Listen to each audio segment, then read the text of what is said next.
Dans le module 1 de Aroma 3, utilisation des huiles essentielles et posologie, nous démarrons avec le rappel du cadre d'usage des huiles essentielles. En effet, il me semble important, surtout si vous connaissez peu encore la pratique des huiles essentielles, d'expliquer en fait de quelle manière on va positionner cet outil que sont les huiles essentielles. Alors, déjà dans un premier temps, en effet, c'est un outil thérapeutique au même titre que nous avons d'autres disciplines et qu'il ne faudra pas oublier, comme la phytothérapie, la gémothérapie, les oligoéléments, la micronutrition, l'alimentation aussi évidemment, mais aussi voilà d'autres techniques de thérapeutique naturelle. Donc l'aroma est un outil parmi d'autres. Il est vrai qu'actuellement, par un certain enthousiasme pour les huiles essentielles, un certain effet mode, on peut avoir une tendance à être tout aromathérapie, l'utiliser à la fois en thérapeutique, mais aussi en hygiène, en cosmétique pour l'assainissement de la maison. Et là, voilà, il faudra faire attention de ne pas tomber dans un cumul en fait de doses qui pourrait du coup entraîner un mésusage et une relative toxicité des huiles essentielles. Donc les huiles essentielles, c'est un superbe outil, très efficace, très complet, mais un outil parmi d'autres. On ne tourne pas tout autour de l'aromathérapie avec un usage quotidien.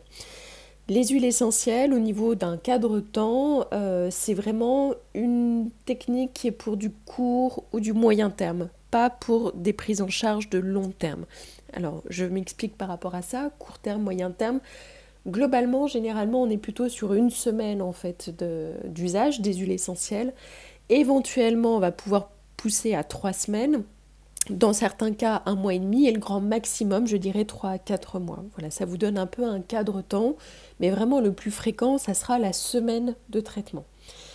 Donc les huiles essentielles ne sont vraiment pas destinées à des prises en charge de traitement de fond, de pathologies en fait chroniques, type hypertension, diabète, hypercholestérolémie. Ce n'est pas la place des huiles essentielles. Là, on va se tourner vers la phyto, la micronut, la gémothérapie, voilà, toutes ces autres disciplines, mais pas les huiles essentielles.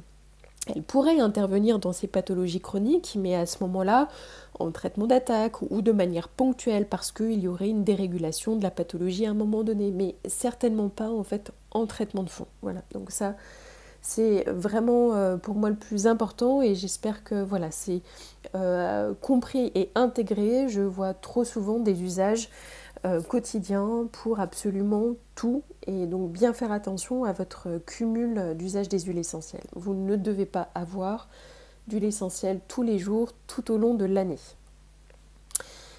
Pour autant, au niveau des conditions d'efficacité, comment en fait vraiment on va rendre pertinent l'utilisation de cet outil. Quand vous choisissez d'utiliser les huiles essentielles pour vous soigner, il faut agir le plus tôt possible, dès les premiers symptômes, aux bonnes posologies, donc que l'on va évoquer dans toute cette formation Aroma 3, et puis bien associer les voies d'administration, voie orale, si elle est nécessaire, on va le reprendre tout de suite après, la voie cutanée et plus ou moins enfin, la voie olfactive qui de fait, dès que vous l'appliquez sur la peau, vous allez obligatoirement avoir la voie olfactive en fait en même temps. Donc ça, c'est vraiment très important. Le plus tôt possible, aux bonnes posologies, en associant les voies d'administration.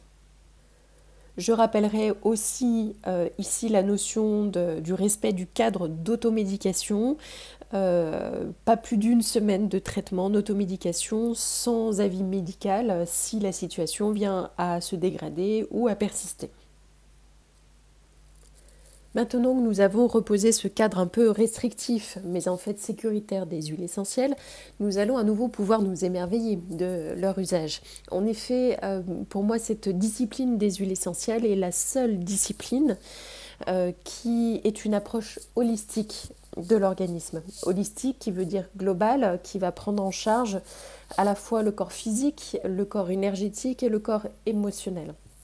Donc, dans l'usage d'une huile essentielle, vous allez toujours avoir une prise en charge globale. On va parler de ternaire aromatique. Que vous le vouliez ou non, de toute façon, une huile essentielle va travailler sur la matière, l'énergie et l'aspect émotionnel. En effet, dans d'autres disciplines, si on réfléchit par exemple à la phytothérapie, on va plutôt avoir une approche très physique, très matière, parfois énergétique, mais jamais informationnelle et psycho-émotionnelle. Et si on prend à l'autre opposé, je dirais, avec les élixirs floraux, on va avoir une approche énergétique, émotionnelle, mais pas du tout en fait dans la matière.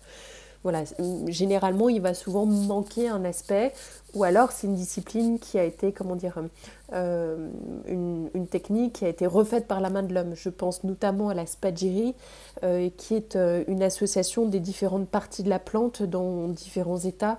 La macération, les cendres, l'huile essentielle, l'huile végétale, l'hydrolat, voilà, différents extraits de la plante qui sont du coup réassociés et qui vont permettre en effet de travailler sur tous les plans de l'organisme.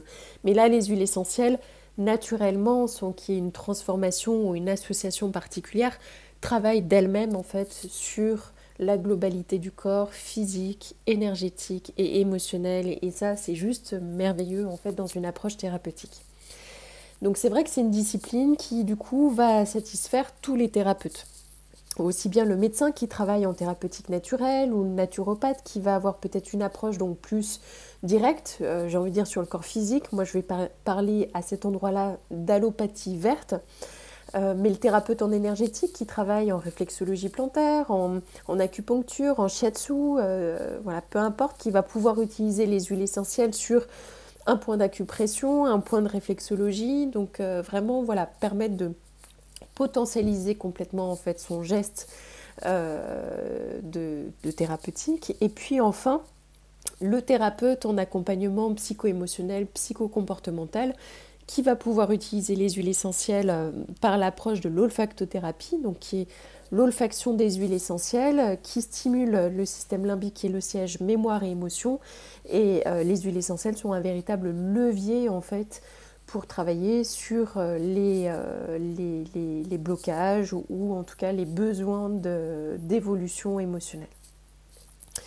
Si on revient plus strictement sur l'action directe, sur l'action physique, je vous ai renoté ici dans la slide les 3 types de voies d'administration quand on travaille sur cette approche physique. Donc c'est le système des boucles que l'on a vu dans Aroma 2, je vous laisse vous reporter au cours. Donc boucle rouge, boucle verte, boucle violette. La boucle rouge concerne plus donc le système infectieux de manière globale, donc beaucoup pour l'ORL, mais ça peut être le digestif aussi, allez, l'infectieux de manière générale, où on va utiliser les voies d'administration, voie orale et voie cutanée. La voie respiratoire, en tout cas informationnelle, l'olfacto, ici n'est pas concernée. On peut avoir la voie respiratoire dans le sens inhalation sèche sur un mouchoir, mais voilà, ce n'est pas la voie d'administration prioritaire, c'est voie orale et voie cutanée. Pour la boucle verte, c'est la boucle de la douleur et de la gestion du stress de manière globale.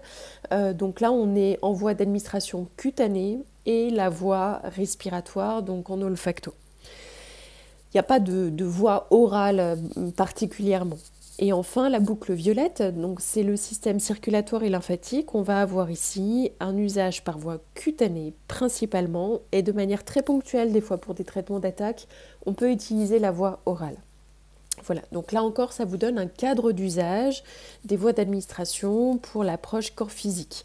Après, j'ai envie de dire pour les autres, ça tombe sous le sens, hein, c'est du bon sens. L'action énergétique, on est sur une application cutanée et l'action informationnelle, on est sur la voie d'olfactothérapie, donc la voie respiratoire. Alors peut-être certains praticiens ou personnes, des particuliers un peu formés vont me dire qu'au niveau par exemple de la gestion de la douleur ou du stress, du sommeil, qu'on utilise la voie orale. Oui, il y aura des exceptions et quand vous allez gagner en habileté d'usage des huiles essentielles, parfois vous allez pouvoir. Mais ce n'est pas la grande voie d'administration, la voie orale, pour la gestion douleur et système nerveux. On n'a pas de geste comme on va prendre en allopathie un anti-inflammatoire ou un antalgique par voie orale. On n'a pas ce geste-là avec les huiles essentielles pour la douleur. C'est avant tout de la voie cutanée. J'en profite ici pour redire qu'on a vraiment des problématiques de sémantique. On va utiliser les mêmes mots. Hein. Là, je viens de parler d'anti-inflammatoire, antalgique. On va avoir les mêmes termes pour les médicaments et pour les huiles essentielles, alors qu'en fait, on ne désigne pas du tout les mêmes mécanismes d'action et les mêmes intentions. Voilà, donc en aucun cas, je repense à la période du Covid où il y avait eu toute une une alerte sur attention, pas d'usage des huiles essentielles anti-inflammatoires, et où j'avais fait une vidéo en indiquant mais ce n'est pas en fait la méthode d'usage des huiles essentielles. On ne gère pas un problème de douleur avec les huiles essentielles comme on le fait avec les médicaments.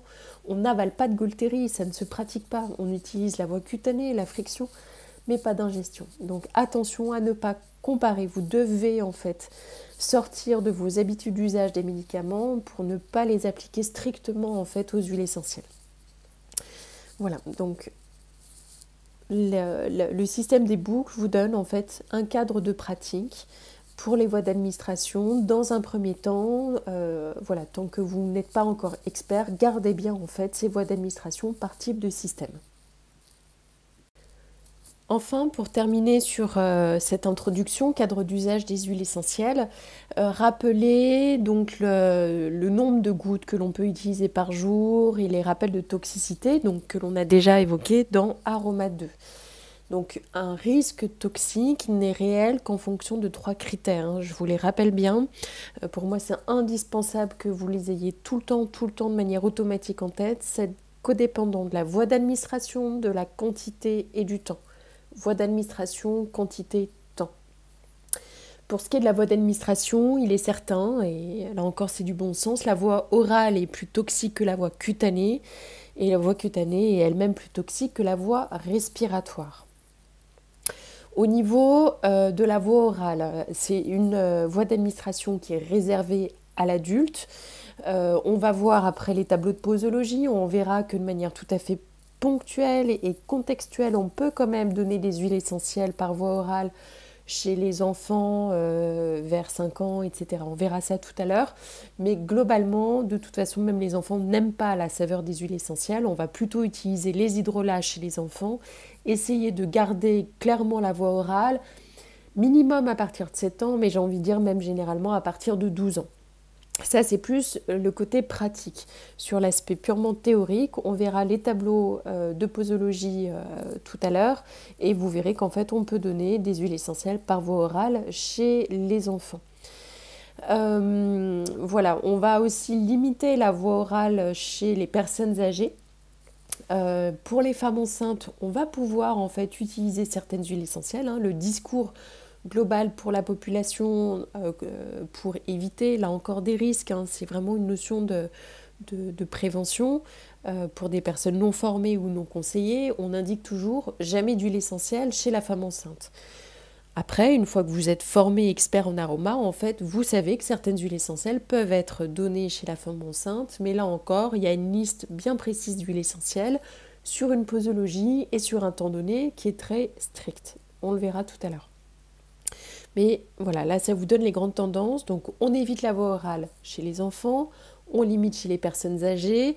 Attention, chez la femme enceinte, il y a des contraintes particulières. Pour toutes ces personnes, vous allez plutôt aller choisir d'office les hydrolats pour un usage voie orale. Voilà. Peut-être en dernier lieu, quand même, citer des personnes extrêmement sensibles. Je pense au niveau métabolique particulièrement, donc au niveau digestif et hépatique, c'est des personnes qui généralement se connaissent très bien. Même au niveau des médicaments, elles sont toujours obligées de couper les posologies en deux, si c'est pas plus, parce qu'elles sont très réactives. Généralement, c'est des personnes qui tolèrent très mal la voie orale pour les huiles essentielles. Vous citez ici, c'est très important, même si on va le reprendre évidemment après dans les tableaux de posologie, le nombre maximum de gouttes que l'on peut ingérer par jour pour un adulte. Donc là, je parle bien uniquement de la voie orale, sachant qu'on va pouvoir cumuler dans une journée les voies d'administration, voie orale, plus de la friction, plus de la respiration. Là, le nombre de gouttes que je vous donne, c'est uniquement pour la voie orale, qui est la voie à risque au niveau toxique, où une goutte vaut une goutte, et pas 2 gouttes ou 3 gouttes.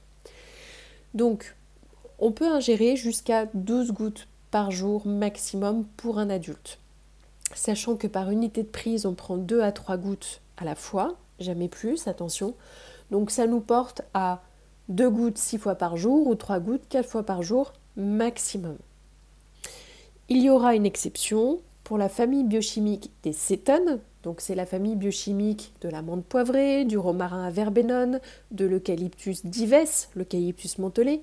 ou encore la lavande aspic, du fait du risque neurotoxique, ça je vous laisse vous reporter au cours Aroma 2, on ne dépassera jamais 6 gouttes par jour de cétone par voie orale.